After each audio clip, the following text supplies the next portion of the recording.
Seigneur, merci de nous enseigner. Merci de nous ouvrir l'esprit.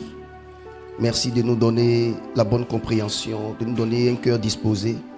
Je te demande humblement, Père, de ne point laisser la chair compromettre l'esprit et le message de l'esprit. Que tout ce qui est blessure intérieure, souvenir de tout ce qu'on a fait à mon âme, à mon esprit, ne puisse, Seigneur, bouleverser négativement ce qui est de l'esprit qui émane de toi. Permets-moi d'être cohérent. Permets-moi d'expliquer les choses comme tu le veux, selon ta volonté et selon ton timing, selon ta direction, ta planification et ta programmation. Au nom de Jésus-Christ. Dispose les cœurs à écouter dans un bon esprit et permets que les cœurs soient assez humbles pour comprendre le bien fondé de tout ce qui sera dit ici ce matin. Nous te prions, Père. Nous voulons soumettre l'auditoire à la puissance du Saint-Esprit, à l'autorité du grand roi. Nous déclarons que l'atmosphère soit sous le contrôle du Saint-Esprit. Je déclare dans le nom puissant et inégalable de Christ Jésus que, Seigneur, ton onction soit en manifestation, que ta puissance soit relâchée et que tout esprit dans cette salle qui n'honore pas ton nom, qui ne glorifie pas ton nom, soit muselé dans le nom de Jésus-Christ. Nous déclarons que le feu du réveil et le feu du Saint-Esprit s'allument dans l'église, afin que tout ce qui est serpent caché dans nos mains, dans l'état de broussailles que nous tenons, soit exposé, révélé. Je déclare que tout ce qui est en nous ne t'honore pas, mais qui a pour but de faire la guerre à nos âmes, soit exposé et brûlé par le feu. Merci, Seigneur, de nous donner la direction divine en ce matin, de donner à certains l'orientation, de donner à certains la délivrance, de donner à certains la sagesse, la paix, de donner à certains même la tristesse qui conduit à la repentance qui donne le salut. Merci de nous donner d'avancer avec toi, de faire un pas de plus avec toi ce matin, au nom de Jésus-Christ. Que tous ceux qui sont encore en chemin à la maison, qui hésitent à venir, parce que les esprits étant en eux, seront exposés, frappés par la puissance de Dieu, que ceux-là, la puissance du Saint-Esprit les maintienne, les excite à se lever illico et à se rendre ici. Nous voulons avancer et ne pas laisser le diable prendre de l'avance sur nous. Nous voulons déclarer au nom de Jésus-Christ que toutes les œuvres de Satan soient détruites par la puissance du Saint-Esprit. Peau pour peau, nous voulons, Seigneur, en ce dimanche, que tu nous donnes d'exprimer la vengeance et la colère de l'Éternel sur les œuvres de Satan et de repousser le diable loin de nous au nom de Jésus-Christ. Amen. Que Dieu vous bénisse, que sa grâce soit sur vous au nom de Jésus-Christ. Alors on prend nos Bibles dans le livre de Job, chapitre 1, verset 1 au verset 12. J'ai pas ma serviette.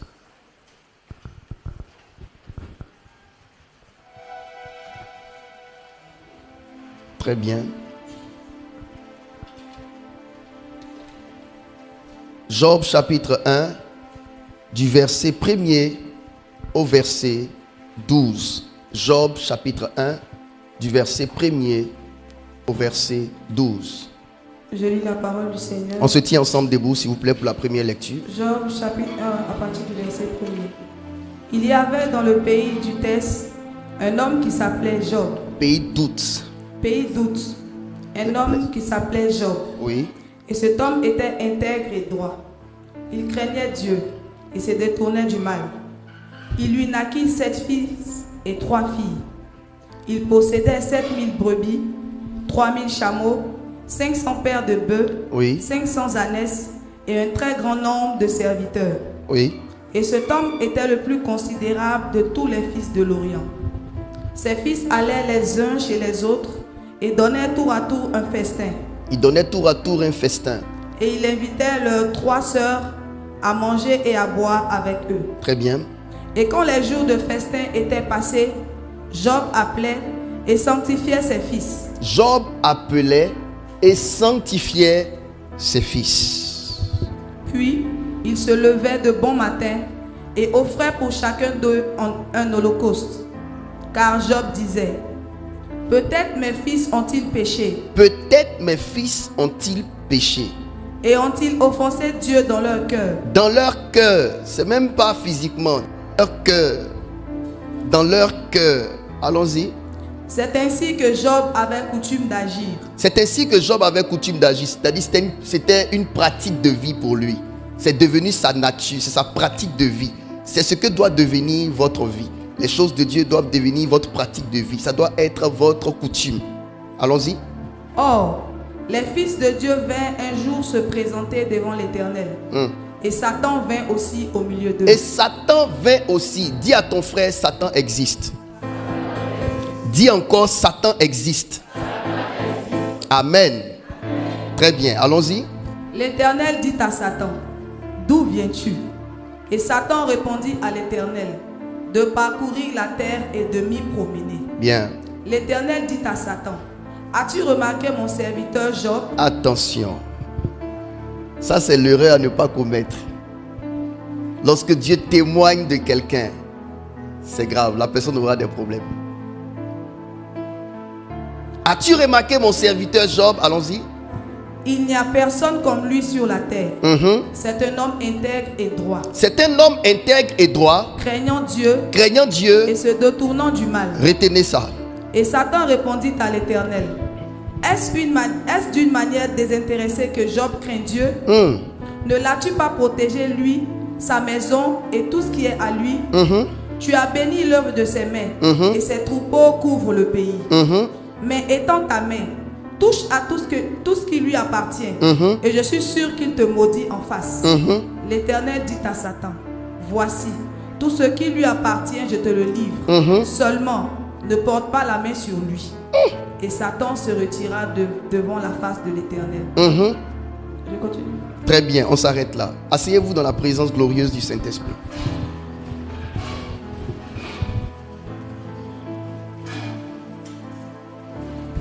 Alors ce matin, c'est un jour de prière.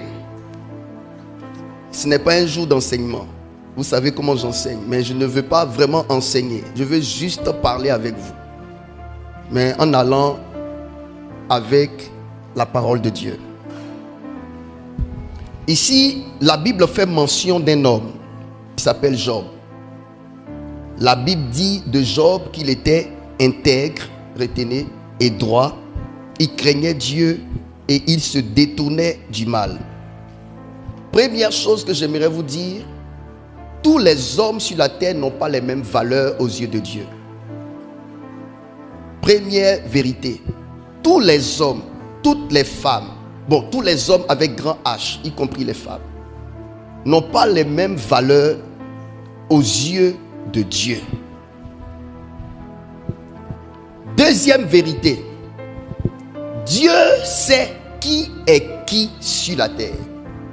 Dieu sait qui est qui sur la terre.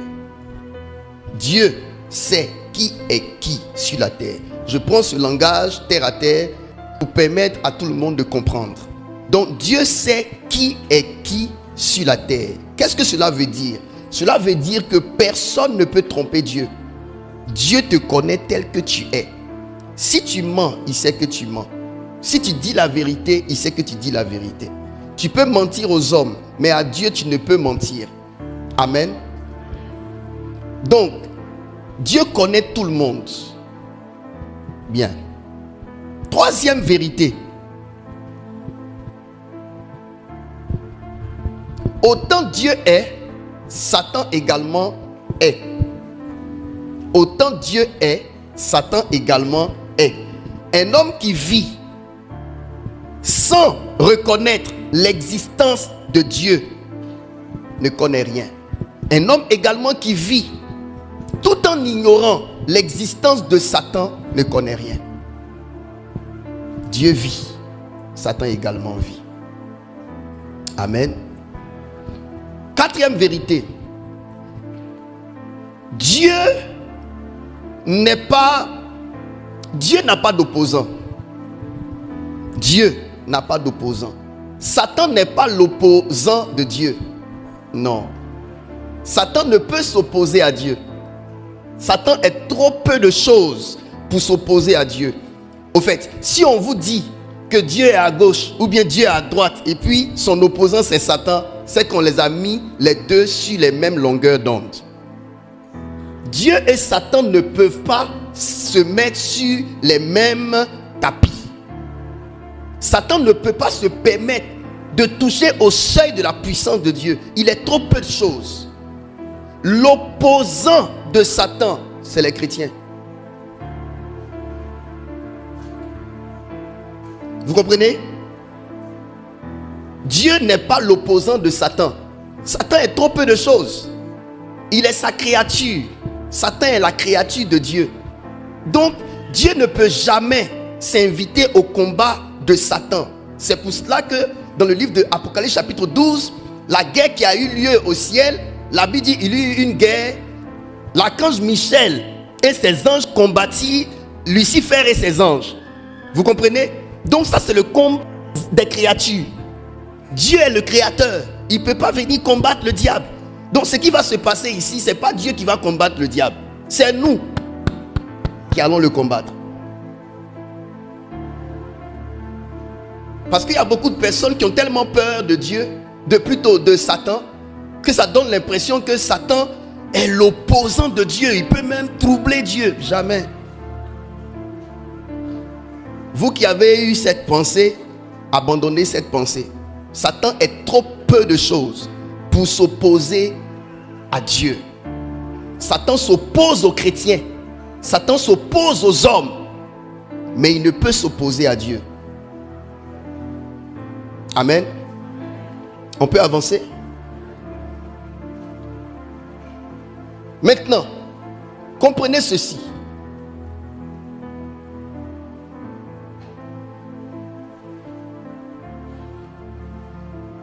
Ce que vous êtes ne dépend pas seulement de comment vous êtes né, mais de vos choix dans la vie.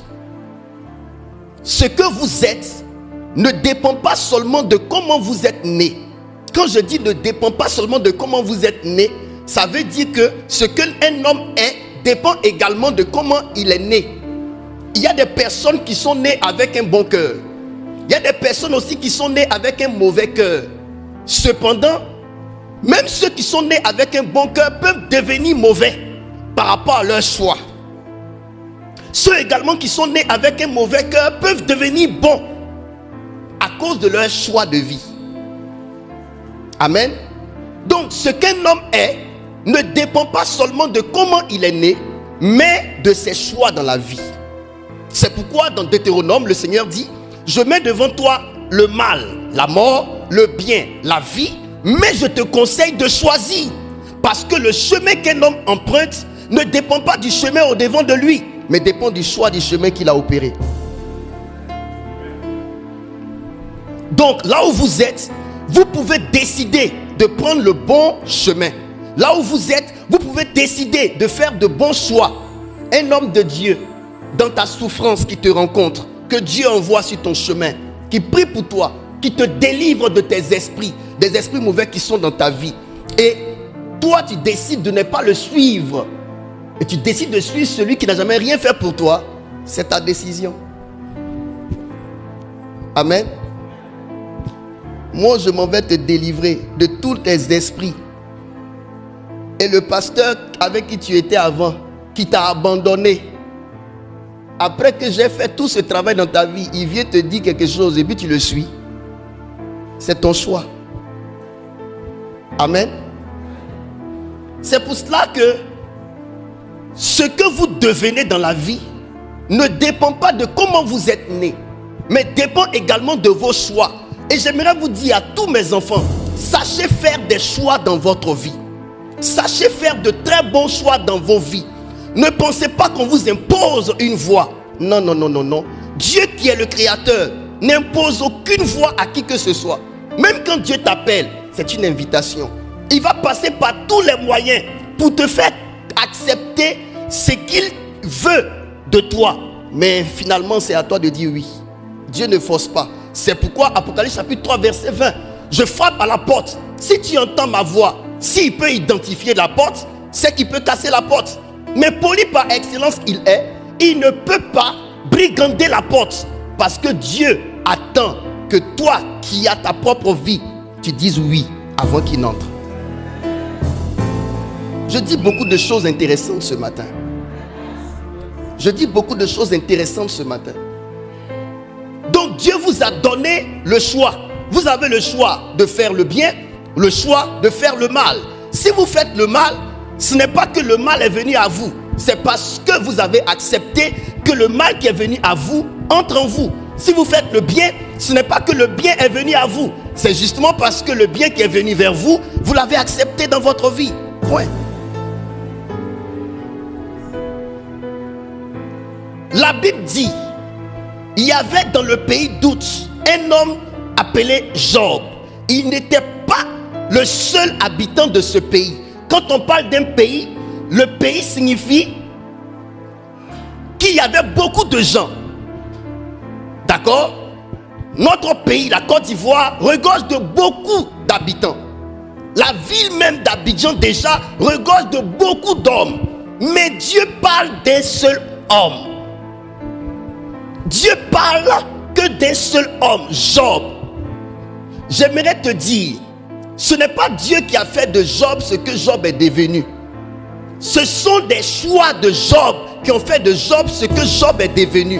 Job a décidé lui-même, au regard de tout ce qui l'entourait, au regard de la vie de ses amis, parce qu'il avait des amis. Quand il a connu la souffrance, ses amis sont venus vers lui. Il était au milieu des fils de l'Orient. Quand on parle des fils de l'Orient, on parle des gens qui ont la connaissance des astres. C'est des personnes qui étaient dans la spiritualité. Ils avaient la connaissance des astres. Ils pouvaient lire dans les étoiles, ils pouvaient lire dans la lune, ils pouvaient lire dans le soleil. Donc c'est des personnes spirituelles. C'est des personnes qui étaient versées dans la spiritualité. Merci Saint-Esprit. C'est des personnes qui étaient versées dans la spiritualité. Cet homme Job avait décidé, au regard de la vie et de la pratique de vie de tous ces hommes, d'être lui différent. J'aimerais te dire, dans ta vie, décide d'être un homme d'exception, une femme d'exception. La Bible dit, au temps de Noé, les hommes avaient leur manière de vivre. Les hommes se livraient à telle chose, telle chose, telle chose. Ils se mariaient leurs enfants et ils faisaient des fêtes. Mais Dieu a vu que tous les hommes la pervertissaient leur voix. Mais arrivé sur le cas de Noé, on a mis un mais.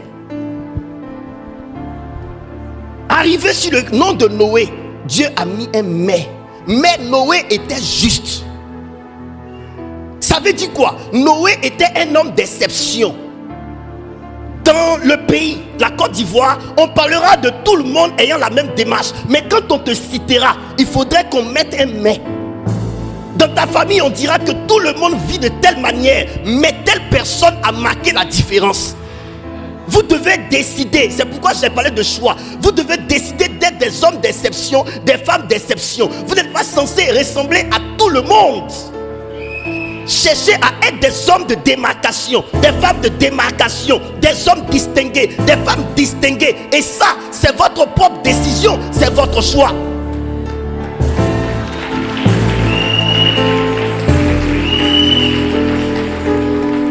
Tu peux décider d'être un chrétien différent des autres. Tu peux décider d'être une femme chrétienne différente des autres. Tu peux décider d'être un homme de Dieu différent des autres. Et ça, c'est ton choix.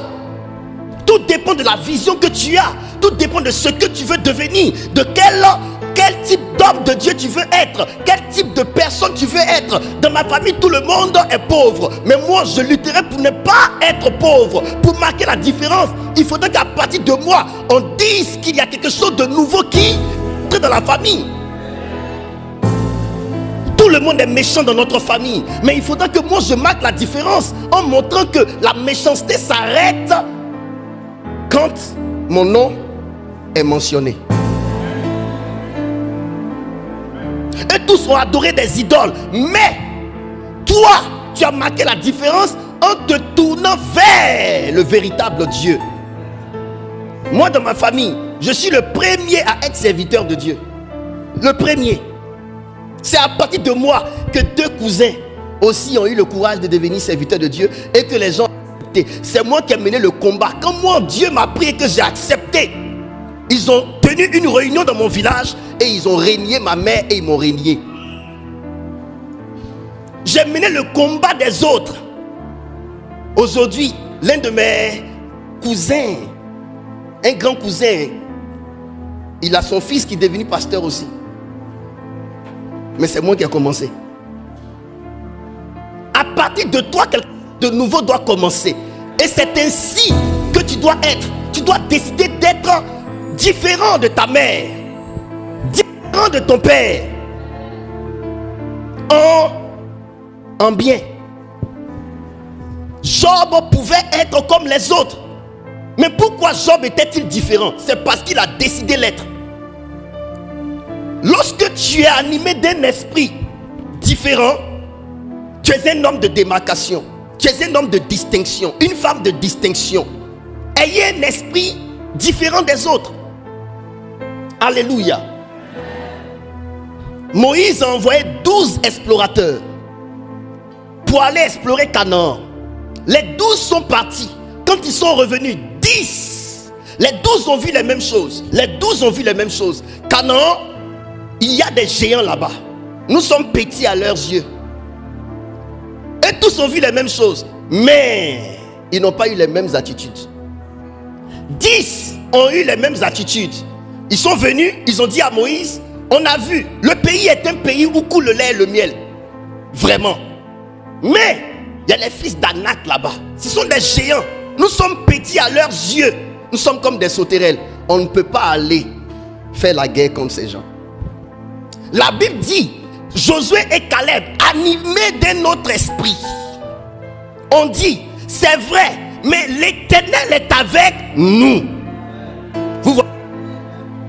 Lorsque Israël, son armée voyait Goliath comme un obstacle, David, lui, était animé d'un autre esprit. La teneur du combat n'est pas décidée par le combat, mais c'est décidé par la vision de celui qui combat. La vision de celui qui combat.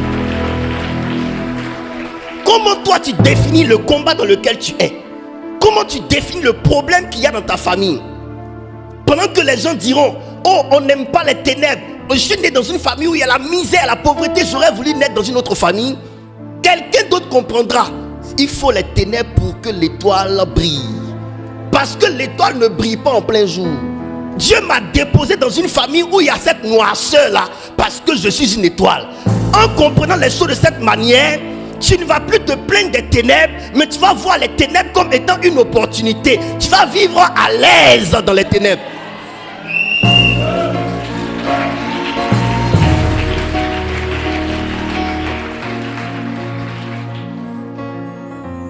Nebuchadnezzar peut voir la fournaise ardente comme étant un lieu de punition pour détruire ceux qui ne lui obéissent pas. Mais Shadrach, Meshach et Abednego, se considérant comme étant de l'or, ils savent que l'or passe par le feu pour retrouver sa brillance. Pendant que l'autre voit le feu comme étant un feu de jugement, moi je vois le feu comme étant un feu de raffinement.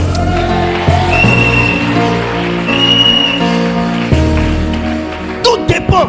La Bible dit, il te sera fait selon ta foi. Les choses ne portent pas leur nom. Les choses portent le nom de notre foi. Les choses ne portent pas leur nom. Les choses portent le nom de notre foi.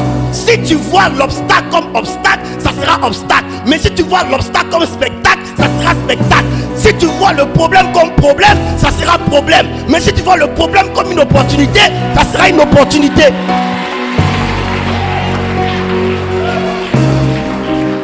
Alléluia. J'ai décidé d'être un homme de Dieu différent. Est-ce que cela veut dire que nous ne sommes pas concernés par le péché de Adam et de Ève? Si, nous sommes tous concernés par le péché d'Adam et de Ève. Mais même malgré cela, on peut décider d'être des hommes différents.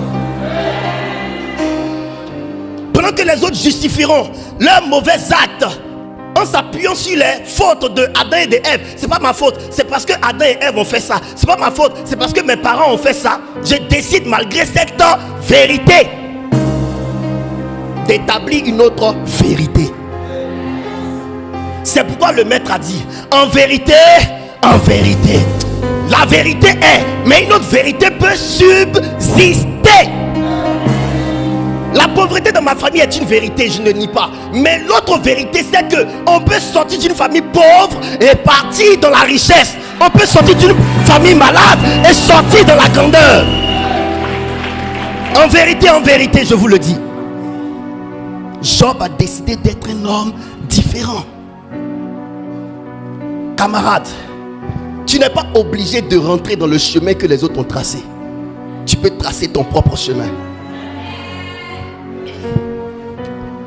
Est-ce que vous me comprenez? Nous ne sommes pas obligés de rentrer dans le chemin que les autres ont tracé. Je ne suis pas appelé à être une copie. Je suis appelé à être l'original. Un homme authentique. Quelqu'un qui fait sortir une autre manière de fonctionner. Et puis les autres suivent. Ah non, c'est le monde des réseaux. C'est actuellement là, on est à l'ère des réseaux. Donc, Dieu ne peut pas dire à quelqu'un n'entre pas dans leur réseau. Parce qu'on est à l'ère des réseaux. Dieu n'est pas dans votre ère. Dieu, il s'établit au-delà des airs. On est à l'ère des réseaux. Tout le monde doit entrer dans le réseau. Même si Dieu ne t'a pas dit, tu vas aller te compromettre en rentrant dans les réseaux. Amen. Amen. Le temps de Jésus était arrivé. Jésus est venu sur la terre. Cependant, les anges continuaient d'exercer leur ministère. Jésus était sur la terre et il marchait, il guérissait les malades. Mais à la piscine de Bethesda, un ange descendait dans la piscine et opérait. Il n'a pas tenu compte du fait que le Fils de Dieu était là. Il est descendu pour exercer son ministère. Peu importe le temps qui appartient à X, mais moi aussi j'ai mon temps dans ce temps. Alléluia. Même si le temps d'une chose est, mais cela ne met pas en cause moi mon temps. Est-ce que quand l'ange descendait dans l'eau, le premier qui tombait dans l'eau n'était pas guéri parce que ce n'était pas le temps des anges, mais le temps de Jésus? Nous servons tous le même Dieu. Il faut avoir l'esprit pour comprendre ce que je dis. On peut avancer. Décide d'être un homme différent. Décide d'être un homme différent. Job a décidé d'être un homme intègre, droit et craignant Dieu et se détournant du mal. Ça veut dire que quand les gens diront que ce n'est pas possible dans notre ère d'être droit, d'être intègre, de se détourner du mal et de craindre Dieu, lui, il vient leur montrer que c'est possible. Il y a des hommes qui défient la pensée générale. Il y a des femmes qui défient la pensée générale. Pendant que tout le monde dit que ce n'est pas possible, lui il vient, il dit tout est possible. Les hommes ont dit que Lazare est mort, il a été enterré, il sent déjà. Jésus a dit, ne t'ai-je pas dit que si tu crois, tu verras ma gloire. C'est des hommes qui défient la pensée générale. Je suis venu te dire, tu peux décider de défier la pensée générale et ce que tu dis va arriver.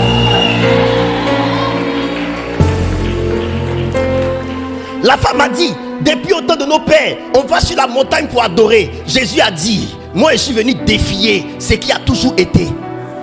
Il dit, les vrais adorateurs adoreront le Père en esprit et en vérité, non sur la montagne. Depuis des siècles, vos parents, leur pratique de vie, c'est qu'ils vont sur la montagne pour adorer. Mais moi je suis venu ouvrir l'ère des nouveaux adorateurs. Et les vrais adorateurs, c'est ceux qui adorent le Père en esprit et en vérité. La montagne n'est plus la montagne physique, mais c'est notre esprit. La montagne, c'est la vérité avec laquelle on opère en Dieu. Qui a dit qu'on ne peut pas changer les normes? Non, c'est ce qui est. Tout le monde doit passer. Hey, on peut changer les normes. Dans la vie, il y a des réformateurs. Dans la vie, il y a des réformateurs. Il y a des gens qui viennent, qui amènent des réformes.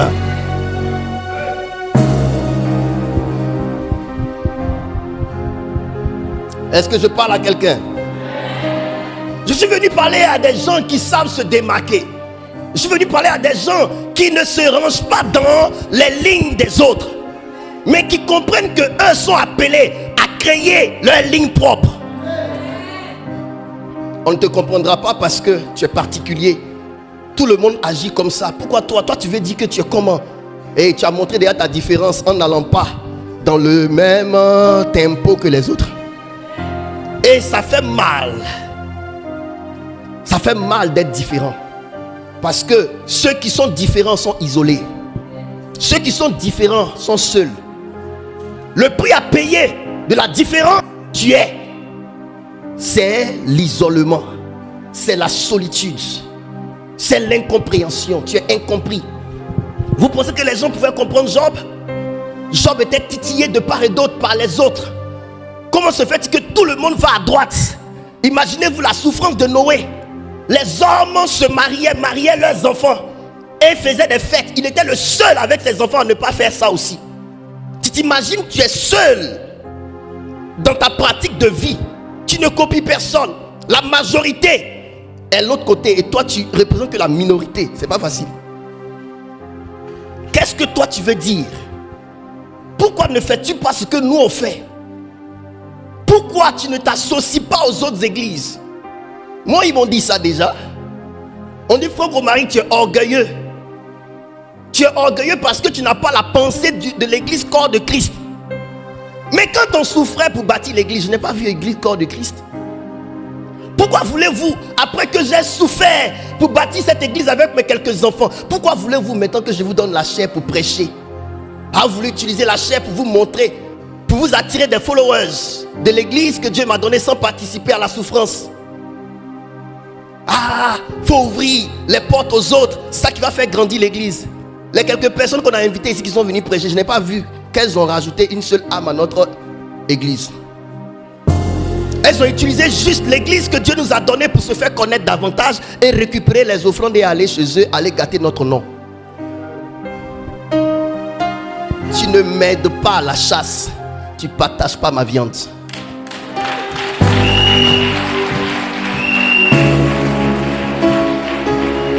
Et j'aimerais dire à quelqu'un, venez quand on a besoin de vous. Ne venez pas quand on n'a plus besoin de vous. Ça serait pour profiter de nous. On peut avancer? Est-ce que parce que je ne suis pas affilié à une église, quand je prêche, ça ne prêche pas? Est-ce que parce que je ne suis pas associé à un pasteur, quand je prie, ça ne prie pas? Est-ce que parce que je ne suis pas dans une organisation reconnue par l'État, quand je sers Dieu, ça ne sert pas?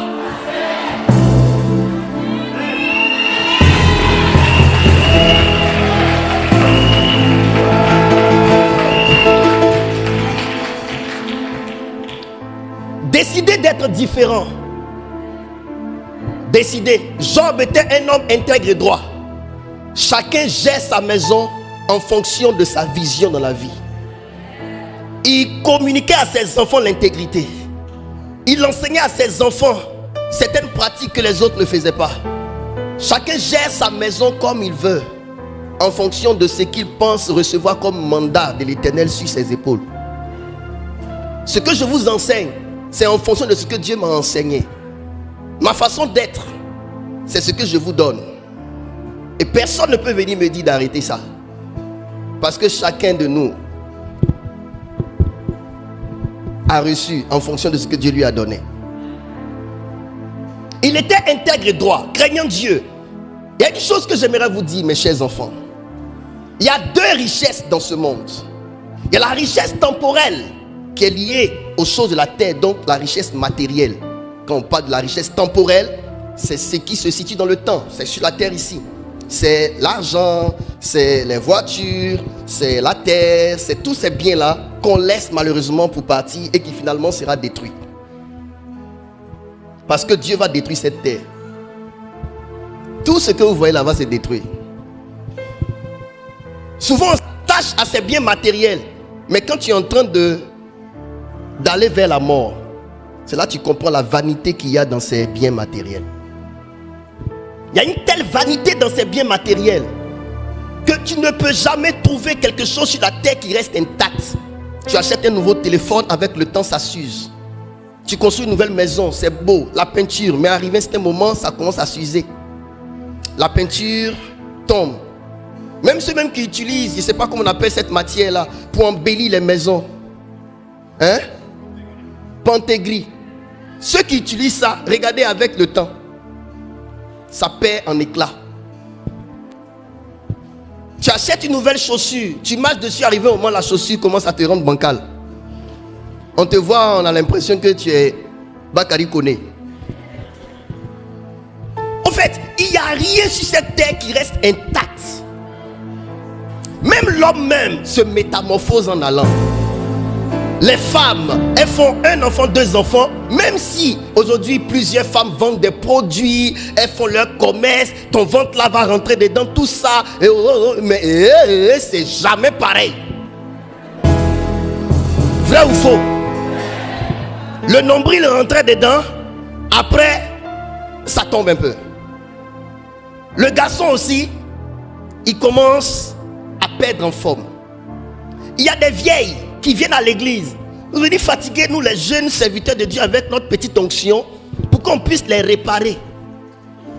Le coup de la vieillesse même a décidé que tu ne puisses plus être droit comme avant.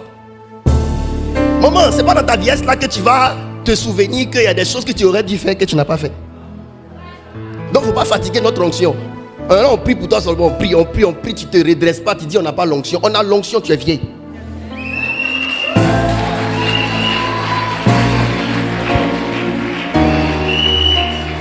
Amen ou pas amen? On a l'onction, tu es vieille. Et quand tu étais jeune, tu avais une manière de marcher. C'est resté en toi. Une manière de t'asseoir, c'est resté en toi. Tu ne contrôlais pas ton alimentation.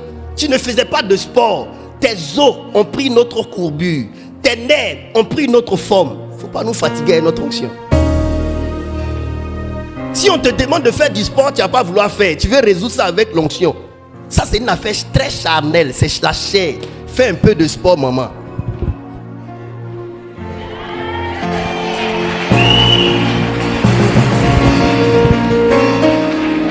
Alléluia.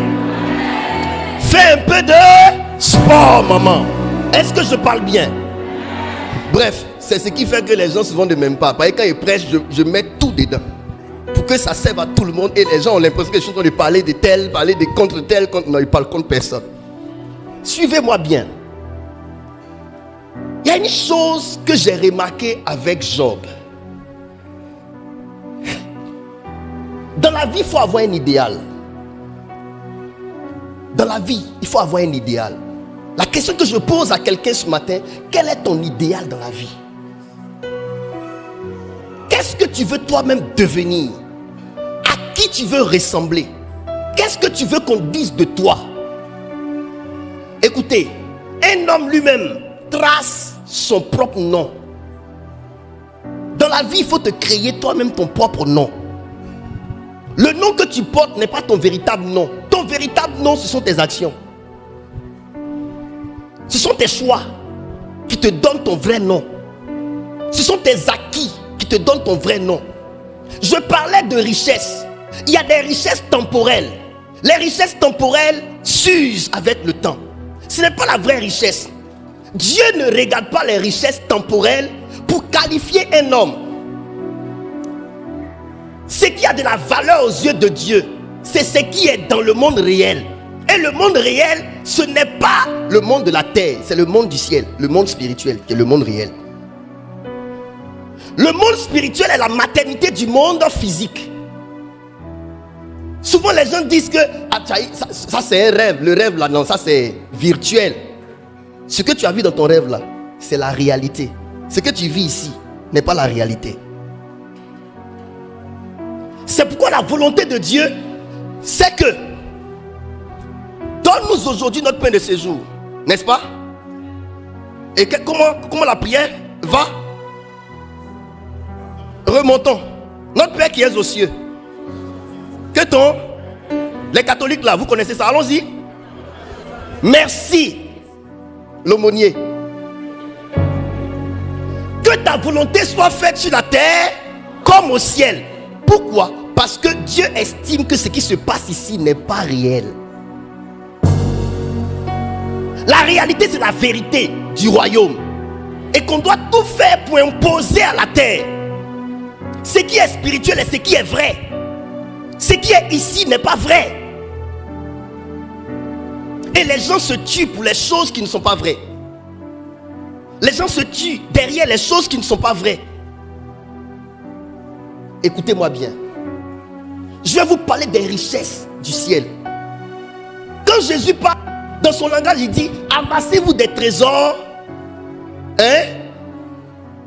que dans le ciel et non sur... Parce que les trésors de la terre font quoi? La teigne et la rouille les percent. Ça s'use. Mais les trésors que le Seigneur veut qu'on amasse sont les trésors d'où? Bien. Les trésors là, ce sont les richesses du ciel. Dieu n'a pas de regard sur vos richesses temporelles. Un jour, le Seigneur a pris son serviteur, son nom, le père spirituel de Hubert Angel, voilà. Il a pris son serviteur Hubert Angel dans les airs, il l'a enlevé en esprit dans les airs. Lui, il habite dans un domaine, son terrain est vaste, sa maison est vaste, c'est un vaste domaine. Et ses voitures, tout et tout, sa maison, tout c'est bien là. Il est dans les airs et puis il regarde. Le Seigneur dit: qu'est-ce que tu vois? Il dit: je vois la fumée. Et le Seigneur lui dit: c'est comme ça que je vois vos biens terrestres. Tout ce que vous avez sur la terre là, c'est de la fumée à mes yeux. Ce n'est rien du tout. Donc, on se tue derrière des choses qui sont de la fumée qui se dissipe, qui s'éparpille dans l'air, dans les airs. On se tue pour ces choses. Oh, si les chrétiens pouvaient juste avoir les regards de Dieu. Autre chose. Quand Dieu regarde Alicia, il ne regarde pas Alicia en tant que forme. Il regarde Alicia en tant que fond. L'homme regarde à la forme, à l'apparence. Mais Dieu regarde au cœur, donc au fond. Dieu regarde inside you, à l'intérieur de toi, au-dedans de toi. Parce que le vrai homme, c'est celui qui est au-dedans, pas au dehors. Mais non, le chrétien n'est pas comme Dieu. Alors qu'il porte le nom de Dieu, il va regarder l'apparence et négliger l'intérieur. Je vous ramène à Dieu aujourd'hui. Regardez, la Bible parle de Job.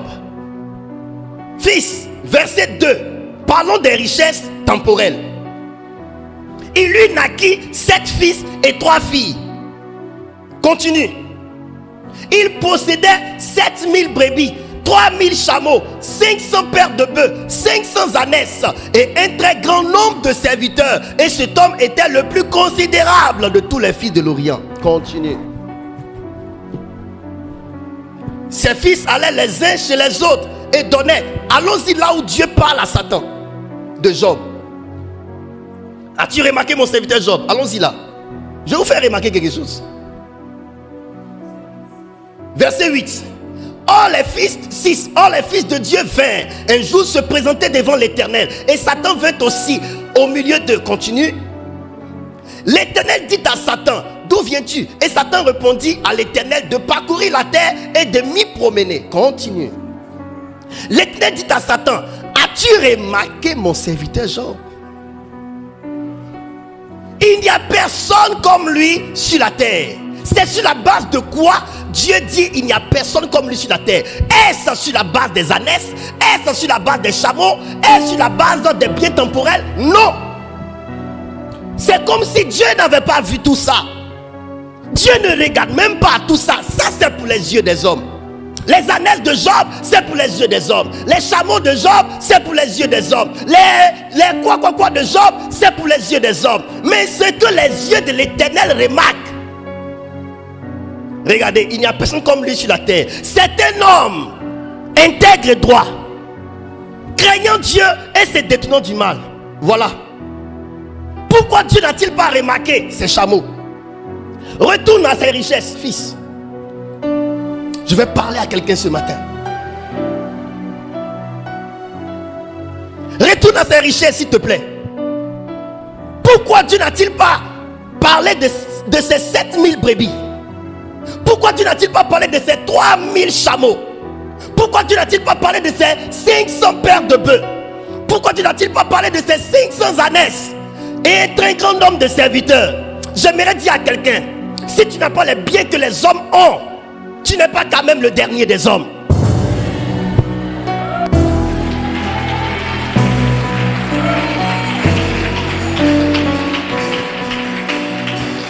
chrétien, ne te sens pas dévalorisé parce que tu n'as pas les maisons que les gens ont, parce que tu n'as pas les biens que le président Alassane Ouattara a. Ne te sens pas dévalorisé parce que tu n'as pas les biens de notre ministre Cissé Bakongo, de tous ces grands ministres qui sont établis à la tête de notre nation. Ne soyez pas triste dans votre cœur pour ces choses. Car vous n'êtes pas chrétien pour que les regards des hommes vous guident dans la vie. Vous êtes chrétien pour que les regards de Dieu vous guident dans la vie. C'est le regard que Dieu a sur un homme qui définit sa réelle valeur. Je répète, c'est le regard que Dieu a sur un homme qui définit sa réelle valeur.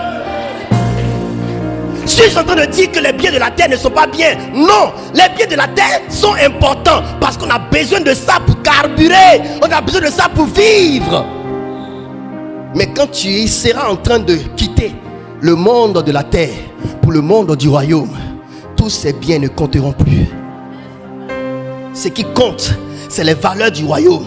Les richesses du ciel, c'est l'honnêteté. Les richesses du ciel, c'est l'intégrité. Les richesses du ciel, c'est de craindre Dieu. Les richesses du ciel, c'est d'avoir de la retenue pour Dieu.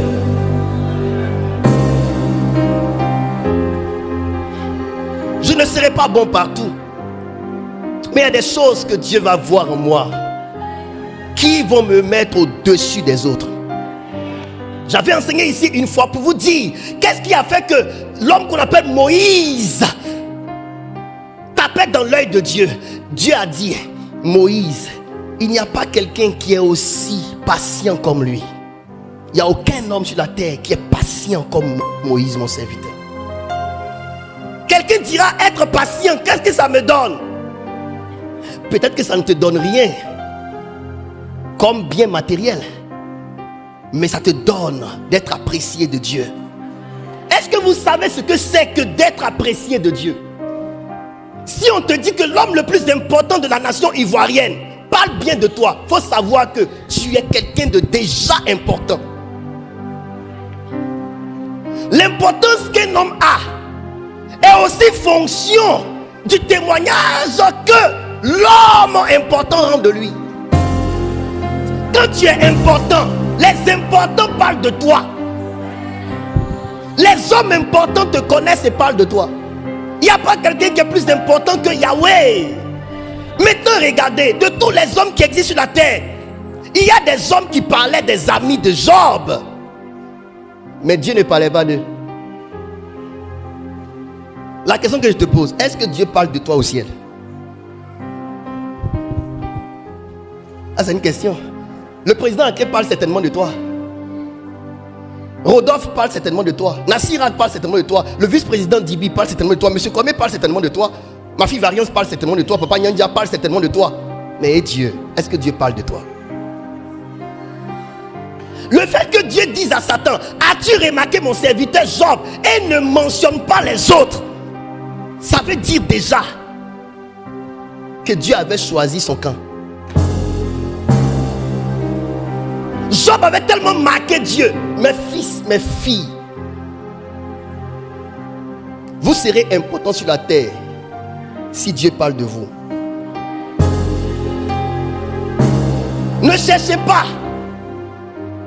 les choses de la terre, cherchez à marquer Dieu. Les choses de la terre viendront à vous, car c'est Dieu qui a créé toutes choses. Si vous commencez à marquer le cœur de Dieu, les choses de la terre viendront à vous. Je ne serais pas étonné de voir mon fils, le président Akré, devenir plus grand que ce qu'il était, parce que Dieu a commencé à être marqué par lui. Ce n'est pas parce que Job travaillait comme ses autres amis que ses richesses étaient au-dessus de leurs richesses sur la terre ici.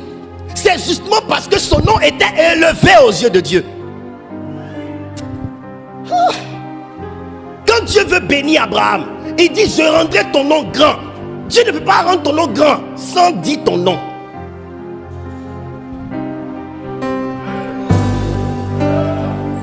Souvent, beaucoup de chrétiens pensent que Dieu cite leur nom, parce qu'ils lisent dans Ésaïe: je te connais par ton nom. C'est pas pour tout le monde.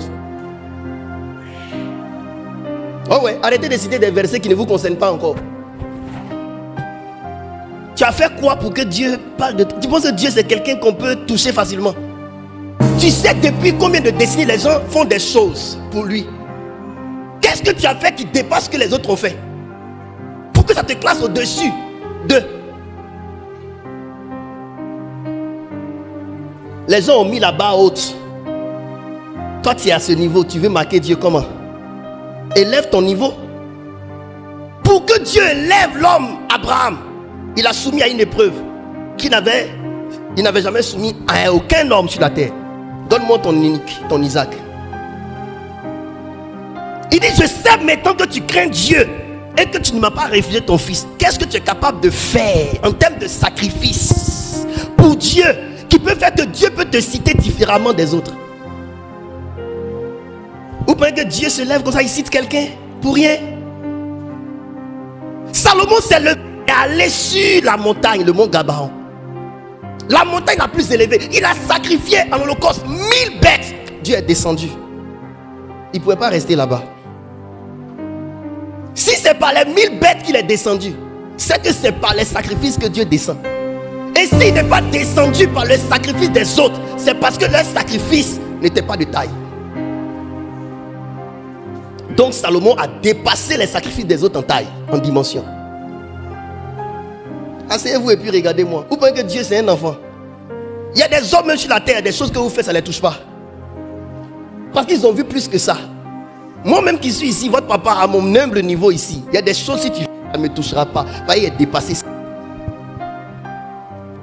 C'est Dieu. Il faut traverser des galaxies et des galaxies pour le trouver. C'est lui, tu as le marqué avec ton petit comportement là. Je suis venu vous parler pour que vous puissiez comprendre. Hier, l'un de mes frères, prophète Emmanuel, m'a écrit. Et puis il m'a dit, mon frère, le grand esprit. Il a dit, cette appellation me suit ces temps-ci. Beaucoup. Il dit, mon frère, tu as l'esprit de tel homme de Dieu qui est parti dans la gloire sur toi. Je t'avais déjà dit ça. Je lui ai dit, comment je fais pour ressembler à cet homme? Il dit, regarde, ce que tu fais déjà, c'est comme ça lui il faisait. Il jeûnait les 40 jours, il faisait les 21 jours, il jeûnait, il obéissait seulement. Mon frère, obéis seulement. Quand Dieu va vouloir maintenant te prendre pour faire ce pourquoi il t'a envoyé et puis t'a soumis à ces temps de sacrifice, ça ne va pas dépendre de toi. Mes chers enfants, on ne marque pas Dieu avec rien. On marque Dieu avec la qualité du cœur, avec les valeurs du royaume, avec les richesses du ciel. Et les richesses du ciel, mes enfants, c'est l'intégrité. Il était intègre et droit, craignant Dieu, se détournant du mal. Regardez l'autre chose que cet homme faisait. Quand ses enfants partaient manger, ils se disaient que peut-être qu'ils ont péché contre Dieu dans leur cœur. Il offrait quoi pour chacun? Des holocaustes, hommes de sacrifice. Vous savez, quand votre cœur a été conquis par Dieu, vos biens ne sont pas difficiles à donner à Dieu. Quand les gens ont du mal à donner de leurs biens à Dieu, c'est parce que leur cœur n'a pas été conquis par l'amour de Dieu. Un homme qui a le cœur conquis par l'amour de Dieu, ses biens servent de sacrifice pour honorer l'Éternel. Tu n'as pas peur de donner à Dieu. Tu l'aimes tellement. Nous, on est entre nous les hommes ici. Quand tu aimes une femme, elle ne te demande pas. Toi-même, tu veux lui prouver. Vrai ou faux? Tu anticipes même. Tu cherches même à savoir ce qu'elle aime. Et puis tu lui fais des surprises. Vous attendez toujours que Dieu vous demande avant de faire. C'est l'une des choses que j'apprécie chez mon fils sacré. Les télés que vous voyez là, j'étais à la maison. Je viens ici, on a la télévision. Qui est venu faire ça? Il est venu sans même dire à son pasteur, sans même dire à son père spirituel. Il est venu placer. Et nous tous on est là, on regarde. Faites aussi comme lui. Arrêtez de regarder. Marquez le cœur de Dieu. Ce sont des choses qui marquent le cœur de Dieu. Amen. Moi en tout cas, je veux que Dieu parle de moi.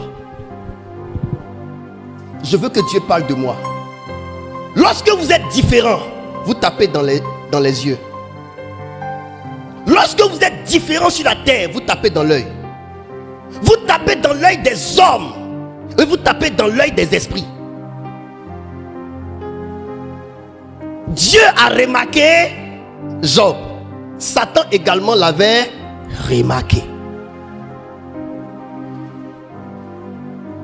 Quelqu'un me dira c'est parce qu'il était différent que Satan l'a remarqué. Les autres là, Satan les avait déjà mangés.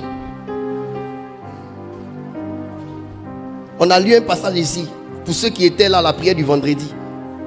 1 Pierre 5, 8. Soyez sobres, veillez, car votre adversaire le diable rôde, cherchant qui il dévorera. Et puis le Seigneur dit dans le verset qui suit que vos frères même subissent les mêmes souffrances là dans le monde. Donc ne pensez pas que c'est parce que vous êtes des chrétiens que Satan vous attaque. Même ceux qui sont dans le monde là, eux-mêmes, il a assis sur eux. Donc à tous ceux qui disent quand il était dans le monde mais ça n'allait pas. C'est pas que tu ne voyais pas. On ne voit pas dans le noir. C'est dans la lumière là on découvre. Ah, c'est parce que tu t'es mis devant le miroir que tu sais que ta dent est pourrie.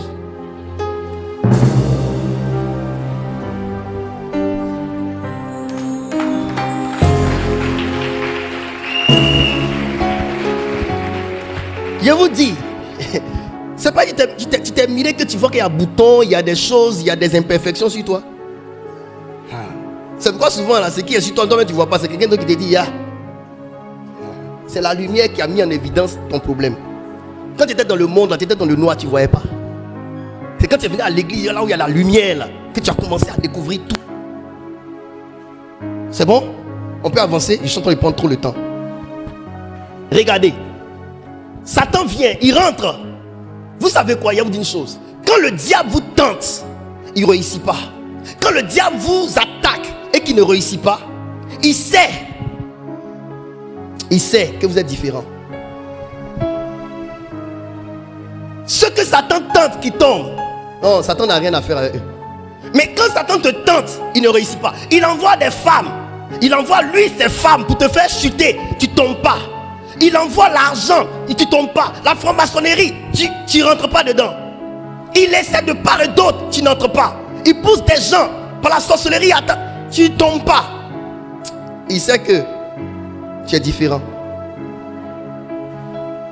Le diable teste notre différence par des attaques, par des tentations, par la séduction.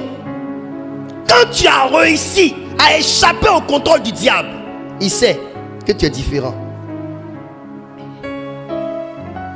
Il sait qu'il y a deux choses qui se passent dans ta vie. Première chose, l'amour de Dieu. Parce qu'il faut quelqu'un qui aime Dieu à un certain degré pour ne pas se laisser berner par le diable facilement. Deuxième chose, il sait que tu es désintéressé. C'est pourquoi quand Dieu lui dit, as-tu remarqué mon serviteur Job?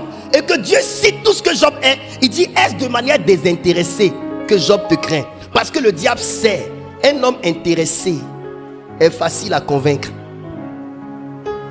Si tu es intéressé par la gloire, que la franc-maçonnerie te propose la gloire, tu vas accepter.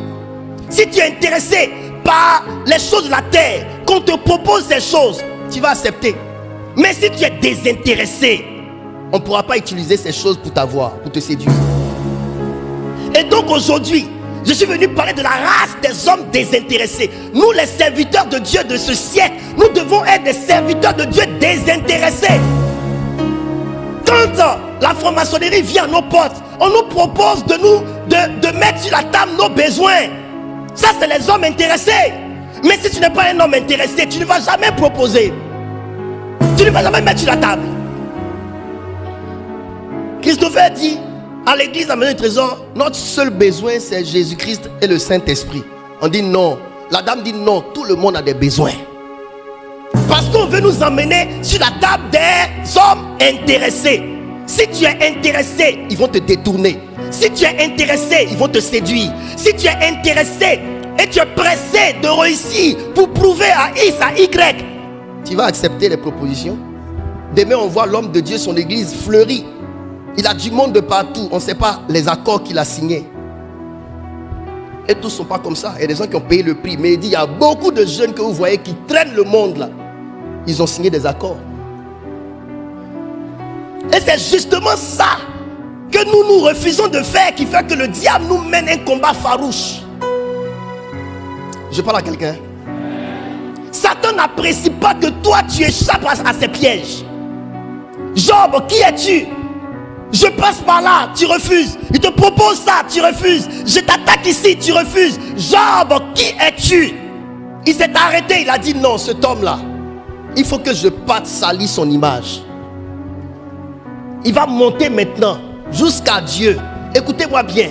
Un homme qui résiste aux attaques de Satan, un homme qui résiste aux propositions du diable, il y a une seule chose qui l'anime.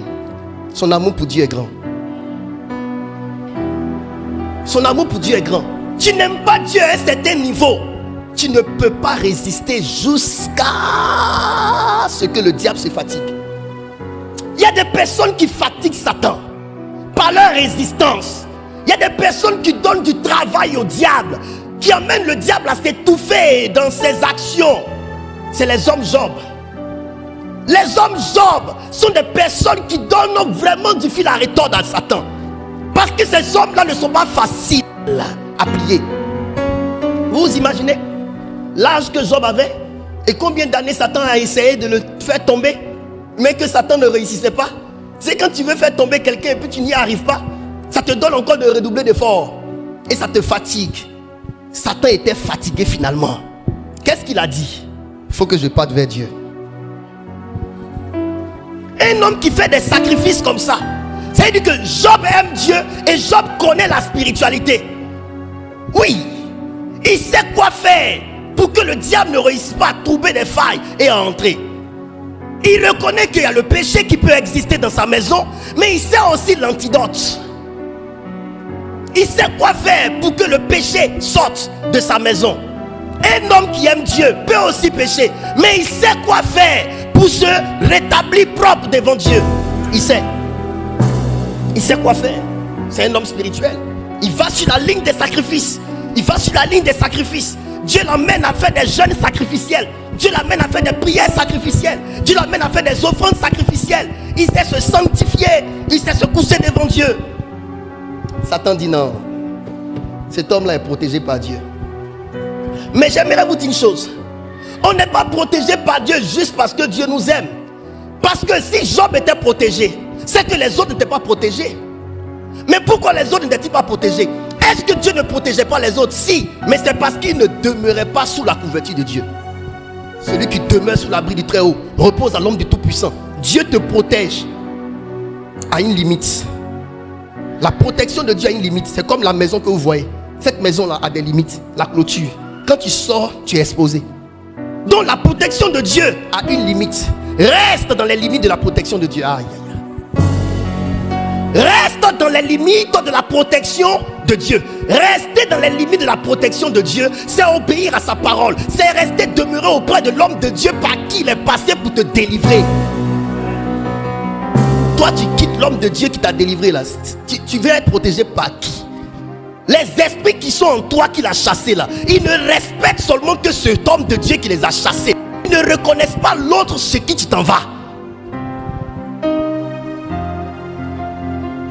Quand la Bible dit celui qui demeure sous l'abri du Très-Haut, demeurer c'est rester. Tu dois toi-même faire en sorte de demeurer. Quand il dit celui qui demeure, c'est parce qu'il y a beaucoup de choses qui te poussent à sortir. Mais tu dois toi-même te maîtriser. Tu dois te donner toi-même la discipline de demeurer avec cet homme de Dieu. Chrétien, je parle de Satan aujourd'hui. Restez sous la couverture de Dieu. Demeurez sous la couverture de l'Éternel, celui qui demeure sous l'abri du Très-Haut. Demeurez sous l'abri du Très-Haut, c'est rester fidèle à la parole de ton Dieu. Restez fidèle à l'homme de Dieu que Dieu t'a donné, qui prie pour toi, qui jeûne pour toi, qui chasse tes démons, avec qui tu vois la main de Dieu. Celui qui ne connaît pas ton histoire ne saura pas te protéger. Je connais ton histoire. Je sais d'où je t'ai tiré à cas Jésus. Quelqu'un d'autre ne saura pas. Je sais à quel démon je dois m'attendre venant à ta direction, dans ta direction. Parce que je sais, je les ai chassés. Donc je sais que ceux qui vont conduire même les 7 autres démons plus méchants là, je connais leur nom déjà. Pendant qu'ils sont en train de revenir là, je sais comment citer leur nom. Pas ils les ont déjà chassés, c'est eux qui sont allés les chercher pour venir. Toi tu me quittes pour aller où? Non. Quoi? Tu vas où? Et là, demeurer là, ce n'est pas faire plaisir à Dieu, hein, ni à l'homme de Dieu, hein, c'est se sauver.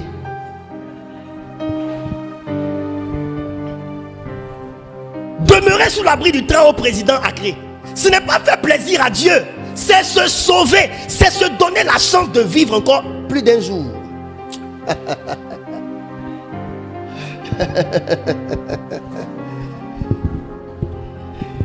Quand tu sais de quoi Dieu t'a sauvé, tu sais de quoi tu dois te protéger.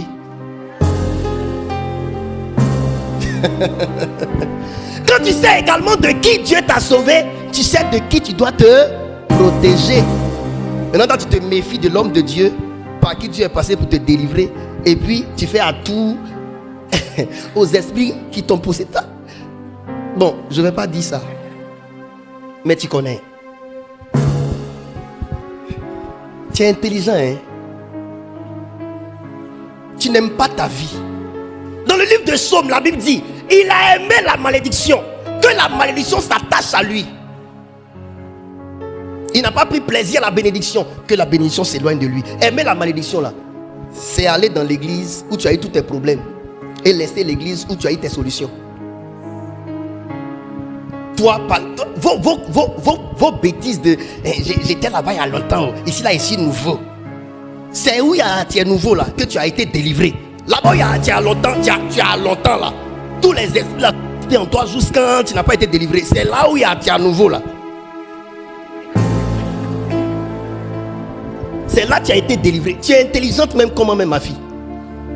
Toi, on te chasse tous tes esprits. On te chasse tous tes esprits. Toi, tu donnes du travail comme ça, difficile à des gens. On te chasse tous tes démons. Et puis tu t'élèves, tu es délivré, tu t'en vas dans ton ancienne église. Quoi? C'est les démons qui te guettent là. C'est eux qui sont allés dire à tes frères de l'autre église là de se souvenir de toi maintenant là. Pourquoi ils ne sont pas venus quand tu étais possédé?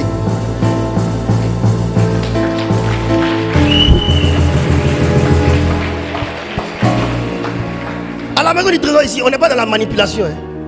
On n'est pas dans la manipulation. Moi, je ne vais jamais appeler quelqu'un. Dieu m'a parlé, quelqu'un qui ne vient plus dans mon église. Alors, Dieu m'a dit quelque chose sur toi. Il était là, je faisais quoi à lui?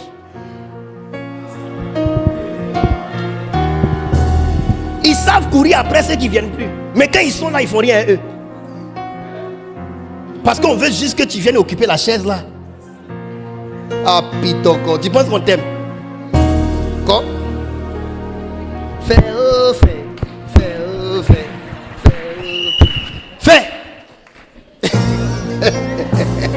Il faut faire. Continue dans ton comportement là. Tu vas voir ce qui va se passer dans ta vie. Président Agredulo, can I continue? Ah yes. Ok, le temps est en train de partir. Message, c'est trop chic. Ma fille Alicia, ici, regardez ce qui s'est passé. Dieu a dit, touche à tout ce que tu veux de Job.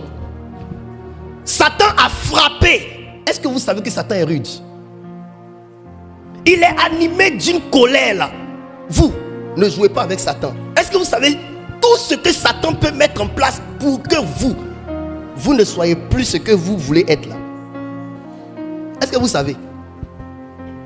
Dimanche passé, je vous ai parlé un peu de maman Mimi, de mes filles à qui ils ont mis dans la tête de quitter la maison du trésor parce que l'église là les empêche de les tuer. C'est pas pour vous montrer que notre église est la meilleure. C'est pour vous dire qu'il y a certaines églises là qui sont une protection spirituelle. D'autres là, c'est-à-dire que viens me tuer. Et puis elle vous dit aujourd'hui, moi il y a le courage de vous dire, il y a des pasteurs qui valent rien.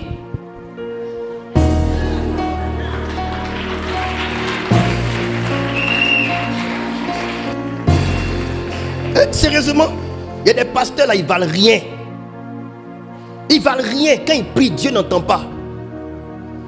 Parce que eux, ils passent le temps à manger, sauce jonglée avec queue de bœuf. Il y a des pasteurs qui valent rien. Gros ventre, patapou. Ils ne prient pas, ils ne jeûnent pas. Ils ne cherchent même pas Dieu. Ils ne lisent pas la Bible. Il y a des pasteurs qui valent rien. Je vous dis la vérité. Satan rentre dans les églises, tue les gens, ils sortent. Il rentre dans les églises, tue les gens, ils sortent. Satan a frappé les enfants de Job. Frappé tout ce qui appartenait à Job. Mais regarde, ma fille Alicia. Job 1, verset 22. Regardez ce qui s'est passé. Le diable a dit, si tu touches à ses biens, il va te maudire en face. Mais regardez. Alors Job se leva, déchira son manteau et se rasa la tête. Puis, se jetant par terre, il se prosterna et dit, je suis sorti nu du sein de ma mère, et nu, je retournerai dans le sein de la terre. L'Éternel a donné et l'Éternel a ôté. Que le nom de l'Éternel soit béni. Oui. En tout cela, Job ne pécha point. Job ne pécha point et n'attribua rien d'injuste à Dieu. Il n'a pas rendu Dieu responsable de tout ce qui lui est arrivé. Pourquoi? Parce qu'il aimait Dieu plus que sa vie. Je vais vous dire une chose. Pour avoir un tel langage, après avoir perdu tes enfants, tout est bien. Après être revenu à zéro, il faut avoir un amour pour Dieu qui dépasse sa propre vie. Job, l'amour de Job allait au-delà de sa vie. L'amour de Job allait au-delà de ses biens. L'amour de Job pour Dieu allait au-delà de son image, de sa réputation, des regards des hommes sur lui. Le Seigneur m'a dit, mon fils Franck, si ton amour pour moi ne va pas au-delà de ta vie, si ton amour pour moi ne va pas au-delà de ta réputation, si ton amour pour moi ne va pas au-delà de ton image, de ce que les gens peuvent penser de toi, tu ne peux pas tenir un tel langage si je touche à tout ce qui t'appartient. Job avait ses biens, mais les biens de Job n'étaient pas sa quête dans la vie. Les biens de Job étaient la conséquence de sa quête. Sa quête était Dieu. Quand votre quête c'est Dieu et que vos richesses temporelles sont la conséquence logique de votre relation avec Dieu, même si vos biens ne sont plus, vous demeurez en Dieu. Mais si vous êtes en Dieu, pour les biens, si les biens sont détruits, vous allez abandonner Dieu. Quel est votre but dans la vie? Il ne faudrait pas que la voiture que tu as soit le but de ta vie chrétienne. La voiture doit être la conséquence de ta relation avec Dieu. La voiture doit être la conséquence de ta relation avec Dieu. Tes biens doivent être la conséquence de ta relation avec Dieu, mais pas le but de ta relation avec Dieu. Être intéressé, c'est ça. C'est chercher Dieu pour avoir. Être désintéressé, c'est avoir ce qu'on a Dieu comme quête, comme but. Ça veut dire que ce n'est pas les biens que je cherche, c'est venu me trouver. Les biens deviennent les mesures d'accompagnement. Mais sinon, ton but dans la vie, c'est Dieu. C'est pourquoi l'apôtre Paul dit, tout ce qui avait du prix à ses yeux, tout ce qui avait de la valeur à ses yeux, il a vu ça comme de la perte, de la boue, pour posséder qui? Christ. Parce que son but, c'était de gagner Christ. Mes enfants, laissez l'argent vous poursuivre. Vous poursuivez Dieu. Poursuivez Dieu et laissez l'argent vous poursuivre. Poursuivez Dieu et laissez le mariage vous poursuivre. Poursuivez Dieu et laissez l'amour vous poursuivre. Poursuivez Dieu et laissez l'onction vous poursuivre. Poursuivez Dieu et laissez les biens matériels vous poursuivre.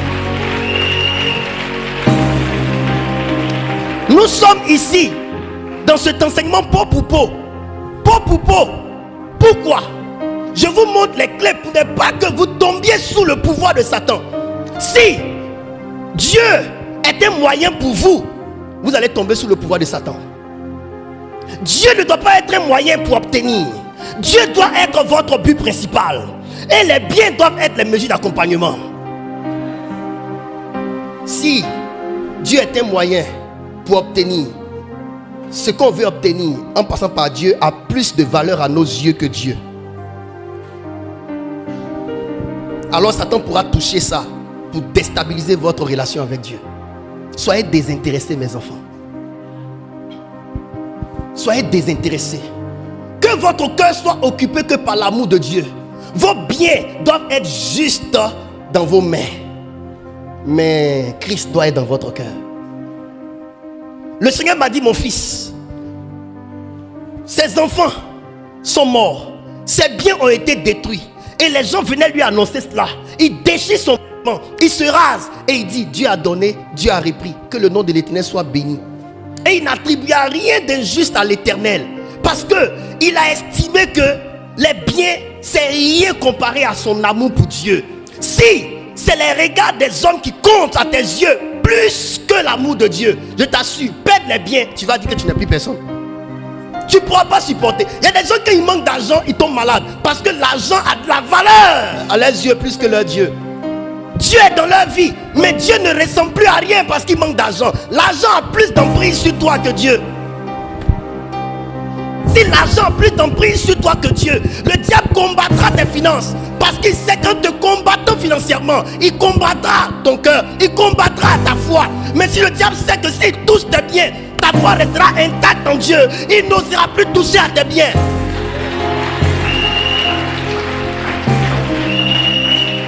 Écoutez, ce qui est dans votre main, que le diable touche, il pense que votre foi est dedans. Il pense que votre cœur est dedans. C'est votre âme qui cible. Il se dit, est-ce de manière désintéressée que Job craint Dieu? Il veut dire, c'est à cause des biens là que Job est avec toi. Donc, ça veut dire que le cœur de Job est dans les biens. Dis avec moi, il a joué bidé.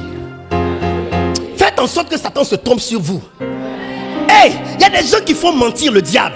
Tu penses que tu vas me faire tomber dans ce péché pour me laisser à toi? Oh, tu te trompes, Satan.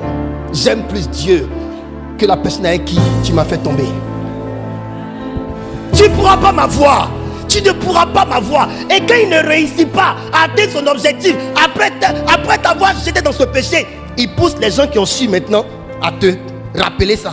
Parce qu'il veut briser ton moral. Chaque fois qu'il touchait à quelque chose de Job, il permettait que quelqu'un vive pour venir donner la nouvelle à Job. Vous ne voyez pas le combat spirituel, mais c'est le combat spirituel.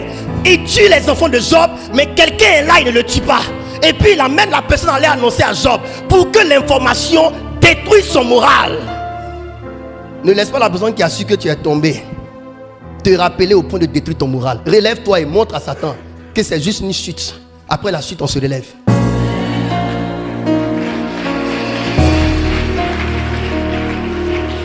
Le diable ne me gagnera pas. Je veux dire à Satan, entends-moi, tu ne mourras jamais. Jamais. Parce que mon amour que j'ai pour Dieu est au-delà de ma vie, est au-delà de mon image, est au-delà de ma réputation, est au-delà des regards des hommes sur moi. C'est au-delà. J'aime plus Dieu que ma vie. Écoutez, aimez Dieu plus que votre vie. Aimez Dieu plus que votre nom. C'est l'Éternel qui vous donne un nom. Ne luttez pas pour avoir un nom. C'est Dieu qui vous donne un nom. Satan peut te faire tomber dans n'importe quoi, je te dis. Le diable peut te faire tomber dans n'importe quoi. Juste pour pouvoir confirmer quelque chose qu'il a dit à Dieu. Job ne savait pas qu'il y avait un défi sur sa tête. Mais parce qu'il avait l'amour de Dieu plus que sa propre vie, il a su relever le défi. Tu vas me faire du chantage? Satan, tu veux me faire du chantage? Satan veut faire du chantage aux enfants de Dieu. Hey, si tu parles là, je vais te dire. Dis-lui, dis. Je ne lutte même pas pour mon image. Dis, raconte. Après avoir raconté, rassure-toi que tu m'auras tué. Si tu ne m'as pas tué, que Dieu qui fait grâce aux humbles a vu mon humilité et m'a relevé. Tu vas payer. Oh, elle est tombée dans le lesbianisme. Oh, il est tombé dans l'homosexualité. Oh, il est tombé dans l'impudicité. Oh, il est tombé dans ça. Va raconter. La Bible dit Dieu fait miséricorde à qui il fait miséricorde, il fait grâce à qui il fait grâce. Dieu va te confondre pour te montrer que même après une chute, son amour n'est pas encore fini. On est debout. On continue. Ne regarde pas, oh, elle a fait un enfant, tout ça, oh, mariage. Hey! Même David, son père et sa mère n'étaient pas mariés. Mais t'es roi. Mon enfant est béni. Mon enfant est béni. Mon enfant est béni. Laissez-moi ces pasteurs qui sont souvent utilisés par le diable pour briser le moral des gens. Enfant même qui est dans le mariage, là, souvent il n'est même pas intelligent. Laissez-moi, c'est quel bon mariage même. Mariage tohu bohu. Laissez-moi, c'est quel mariage. Mariage tohu bohu. Nous là, on est des enfants. On n'était pas mariés. Nos parents n'étaient pas mariés, ils nous ont eu. Mais un enfant ne devient pas en fonction du mariage de son papa, ta maman. Un enfant devient en fonction de son étoile. Un enfant devient en fonction de son étoile. Même si tu as été conçu dans le mariage, que ce n'est pas toi qui as la plus grande étoile, tu ne seras pas grande chose. Oh fioto. Je suis en train de détruire les œuvres de Satan. Parce qu'il utilise ce genre de choses pour nous détruire. Non, enfant au mariage là, il y a la malédiction sur lui. Tu penses qu'un enfant dans le mariage, il n'y a pas de malédiction? Oh Pioto. Les hommes au temps de Noé, ils se mariaient et mariaient leurs enfants. Ils sont tous morts dans le déluge. C'est quel mariage qui les a sauvés? Quel est le mariage qui les a sauvés? Ah, oh Pioto. Dis avec moi, oh Pioto. Alléluia.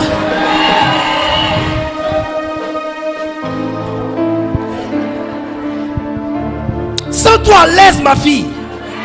Avec ton bébé en mariage. Sens-toi à l'aise avec ton bébé en mariage. Sens-toi à l'aise avec ton bébé en mariage.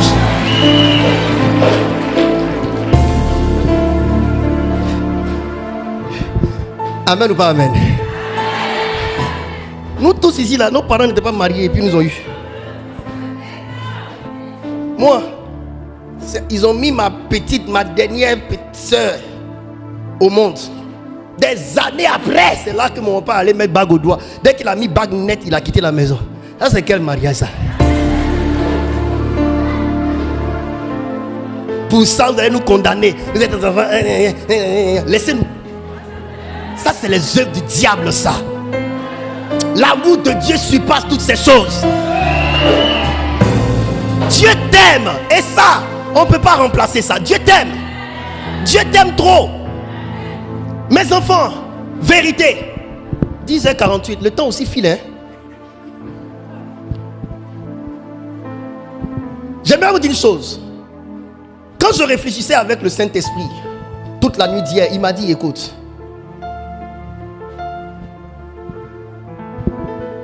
j'ai travaillé à la survie de Job au travers de ce que j'ai livré à Satan qui venait de lui.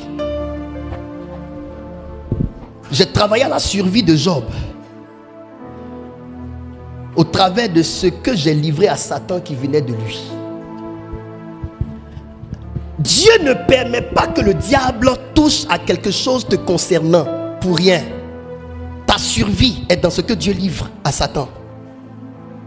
Votre survie se trouve dans ce qui vous appartient, que Dieu vous a donné, qu'il livre à Satan. Quand il dit touche à ses biens, ça donne l'impression que Dieu n'avait rien à foutre avec les biens de Job. Non, la survie de Job était dans ce que Dieu avait livré à Satan. C'est pourquoi Satan est venu. Job chapitre 2, il dit peau pour peau. Un homme donne tous ses biens pour sauver sa vie. Il a compris que tout ce que Dieu avait livré entre ses mains avait racheté la vie de Job.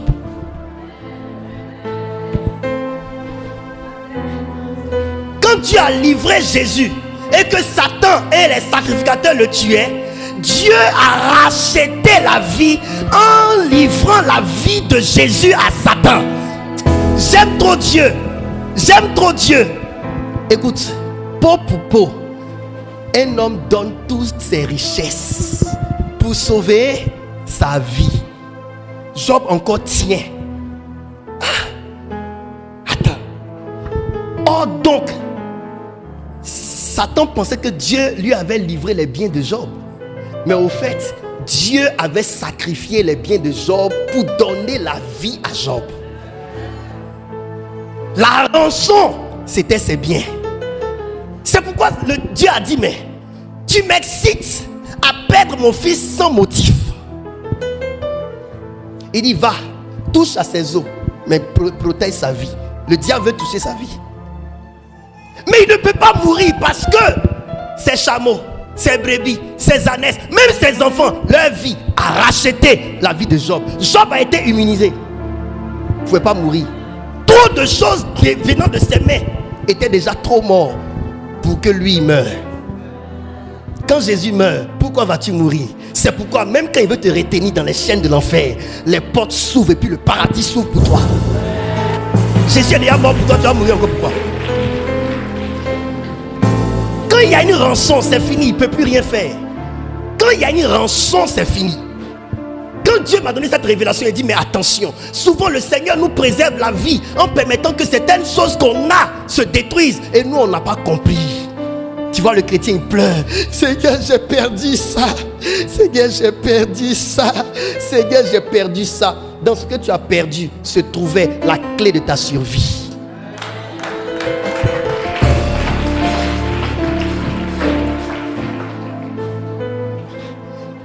Corinthiens 4 verset 12, l'apôtre Paul dit ainsi, la mort agit en nous et la vie agit en vous. Dieu était en train d'emmagasiner un fort taux de vie dans le corps de Job en permettant que la mort agisse en lui. La mort qui agit en toi est le signe par lequel on reconnaîtra que la vie sortira à flot de toi. Aujourd'hui, Dieu est en train de nous mettre à mort. Le Seigneur est en train de tout détruire dans ma vie. Il y a des temps de jeûne que quand Dieu te donne, tu sais qu'il est en train de te tuer. Il y a des offrandes que quand Dieu te demande, tu sais qu'il est en train de te tuer. Quand Dieu demande à Abraham de donner son Isaac, hey, Dieu était en train de lui dire de donner toute une vie. C'était sa vie, c'est pourquoi l'animal qui a symbolisé la rançon, donc le rachat, était l'agneau. Mais quand on l'a regardé, c'était un bélier. Tous les théologiens disent que le bélier dont les cornes étaient retenus dans les broussailles, c'était la préfiguration de Christ qui a été donnée pour nous à notre place. Mais est-ce que Christ est le bélier de Dieu? Christ est l'agneau de Dieu. Mais pourquoi c'est le bélier qu'on voit? Parce qu'en donnant Isaac, il se donnait. À la vérité, ce n'est pas la mort d'Isaac que Dieu voulait. Dieu voulait la mort d'Abraham.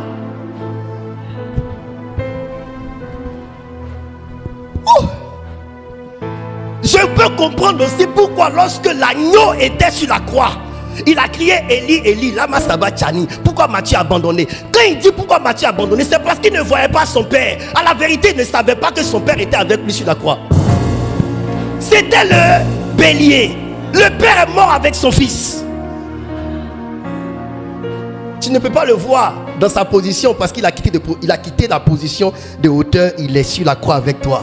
Sous la forme invisible, tu ne le vois pas. Il est avec toi. C'est pour cela il a crié Élie, Élie, lama sabachthani. Pourquoi m'as-tu abandonné? Mais quand il est parti le troisième jour, il a vu se manifester. Il n'était pas loin, il était là avec lui.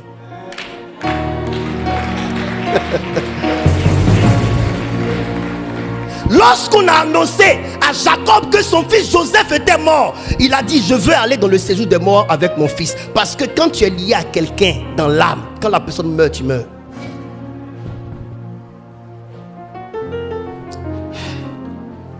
Job n'était plus vivant. Job était un mort vivant. Et c'est à ce niveau-là que la vie sort de vous. Le Seigneur m'a dit: mon fils, je vous ai dit ça vendredi. Le Seigneur m'a dit: tout ce par quoi je t'ai fait passer dernièrement, et tu dois t'attendre encore à des choses encore plus tenaces. Parce que je veux tuer quelqu'un en toi. La personne que je veux tuer s'appelle Franck Romaric Divin. J'aimerais vous dire une chose. Le temps viendra où lorsque Dieu voudra mettre sa vie en vous pour que cette vie-là sorte de vous pour nourrir les nations, il va vouloir vous supprimer de la vie. Galates chapitre 2 verset 20. J'ai été crucifié avec Christ. Et si je vis, ce n'est plus moi qui vis, c'est Christ qui vit en moi. Si je vis maintenant dans la chair, je vis dans la foi au Fils de Dieu qui m'a aimé et qui s'est livré lui-même pour moi. C'est à cette dimension-là que la vie peut sortir de vous. La dimension où vous mourrez. Et même quand vous sentez que vous êtes encore dans votre chair, c'est juste par la foi au Fils de Dieu qui est mort pour vous. Donc, quand tu vois un homme de Dieu que Dieu est en train d'utiliser à flot pour nourrir les nations, tu dois voir un homme qui est mort en lui-même, mais qui a la foi en Jésus-Christ, qui est mort pour lui. Lui, il est mort. Dieu va devoir te tuer. Dieu va devoir te tuer. Et écoute-moi bien, c'est la clé par laquelle le Seigneur fait sortir la vie de nous. Écoutez-moi très bien, mes chers enfants. Je vais finir ici et on va commencer à prier. Si c'était un jour où je devais vraiment prêcher, j'allais prêcher ça autrement. Et ça allait donner de l'émotion. Vous n'avez pas encore compris Dieu dans ses manières. Mais j'aimerais parler à tous ceux qui sont hommes de Dieu. À toutes celles qui sont servantes de Dieu. Laissez-moi votre nom. Laissez votre nom de côté. Laissez votre réputation. Laissez votre image de côté. Dieu ne vous a pas appelé pour sauver votre nom, pour sauver votre image. Il a dit, le monde m'a haï. Si vous êtes de moi, le monde va vous haïr pareillement. Quelle est cette histoire de vous voulez sauver votre nom? Quelle est cette histoire de vous voulez sauver votre nom? Dieu voudra que ton nom se gâte. Tu seras même poussé toi-même à faire l'erreur. Ils vont t'accuser à raison, pas à tort. Et c'est ça le brisement. Tu ne peux pas te défendre parce que tu l'as fait vraiment. Et c'est ça. Tu sais, quand tu n'as pas fait et puis on t'accuse, tu peux encore parler, tu n'es pas mort. Mais quand Dieu veut te tuer, il te pousse lui-même à pécher. Dans le livre, il y a un verset qui est difficile. Le verset dit, je vais vous envoyer ça prochainement. Dieu a poussé l'humanité à pécher afin de faire germer son salut en l'humanité. Et vous connaissez Dieu? Vous connaissez Dieu? Dieu peut te pousser à pécher pour te tuer. Parce que l'orgueil est en toi. Tu vas vouloir te justifier pour dire j'ai pas fait. Écoutez, est-ce que Joseph a eu le temps de se justifier? Quelle est la bonne méthode pour que tu ne te justifies pas? C'est que tu aies fait vraiment. Par exemple, orgueilleux comme tu es là, voulant sauver ton nom comme tu es là, voulant sauver ton image, tu vas trouver que c'est de l'injustice et tu vas commencer à parler. Mais quand tu as fait et puis on t'a attrapé, Dieu veut te faire mourir. Il veut te faire taire. Oh mon Dieu. Aïe aïe aïe. Dieu veut te faire taire. Tu ne pourras pas te défendre. Tu vas essayer de te défendre, ça ne prendra pas. Parce que tu es en train de résister à la main de Dieu qui veut tuer ton moi, qui veut tuer ta personne. Et la personne qui te rappelle ce que tu as fait, c'est la main de Dieu qui est en train de te torturer, te tuer. Et c'est par là que le flot de la vie va sortir de toi. Calme-toi. Encore un peu de temps. Et cette personne qui est utilisée pour te rappeler avec une certaine sagesse, avec un certain calme, avec une certaine manière de faire, cette personne-là verra qu'elle était juste utilisée dans le processus de faire germer la vie en toi. Parce que ce n'est pas elle que Dieu a choisi, c'est toi. Dieu a une affaire avec toi. Dieu va devoir te tuer. Dieu va devoir te tuer. Mon père Joël Francis Tatou est mort de 1000 façons. Il sait. Mais aujourd'hui, il est restauré. C'est pourquoi il dit miséricorde. Dieu fait miséricorde à qui fait miséricorde. Camarades, vous allez être utilisés par Dieu dans une certaine dimension lorsque vous pactiserez avec la miséricorde de Dieu et non avec vos mérites. Parce que quand tu essaieras d'oublier tes erreurs, Dieu va te les ramener à la surface pour que tu n'oublies jamais. Parce que c'est là où tu es faible qui tire sa force.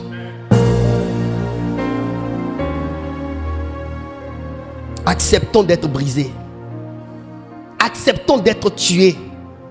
Job, de là, il était comment? Là. La maladie a atteint sa peau. Il prenait des tessons de bouteille pour se gratter la peau. Quel homme de Dieu va accepter ça? Fini complètement. Les regards sur lui avaient changé. Il dit, moi, autrefois, quand la lumière de l'Éternel était sur moi, j'étais les yeux de l'aveugle, le père des orphelins. Marie des veuves. Mais aujourd'hui, même le chien me voit, il aboie sur moi. Oh, quelle descente en enfer. Vous ne pouvez pas comprendre. Et ça a duré 9 mois, cette souffrance. Alléluia. Tu es là et puis tu dis, mais Seigneur, oh, regarde comment tu m'as détruit. Seigneur, tu m'as fini. Seigneur, tu m'as fini. Comment peux-tu me laisser comme ça, tomber comme ça? Comment peux-tu permettre que de telles personnes me diminuent comme ça? Des gens même que je nourris oh Dieu. Mais c'est le chemin pour que la vie sorte de toi. Il y a un renouveau qui va venir. Mais ça doit passer par là. Camarade, Dieu poursuit son but dans ta vie et tu ne sais pas. À la fin de la vie de Job, Dieu a dit, qui est cet homme qui est en train d'obscurcir mes desseins? Ça veut dire quoi? Tu pensais que c'était juste Satan qui t'attaquait. Mais moi, Dieu, j'avais mon plan que je poursuivais avec ce que tu vivais. Les gens penseront que oui, tu as fait ci, oui, tu as fait ça. Ses amis sont venus dire, un homme qui n'a pas péché ne peut pas vivre ce que tu vis. Tu as péché. Oui, j'ai péché. Et j'ai péché, c'est pourquoi je vis ça. Mais Dieu poursuit son plan. Dieu poursuit un objectif dans ma vie.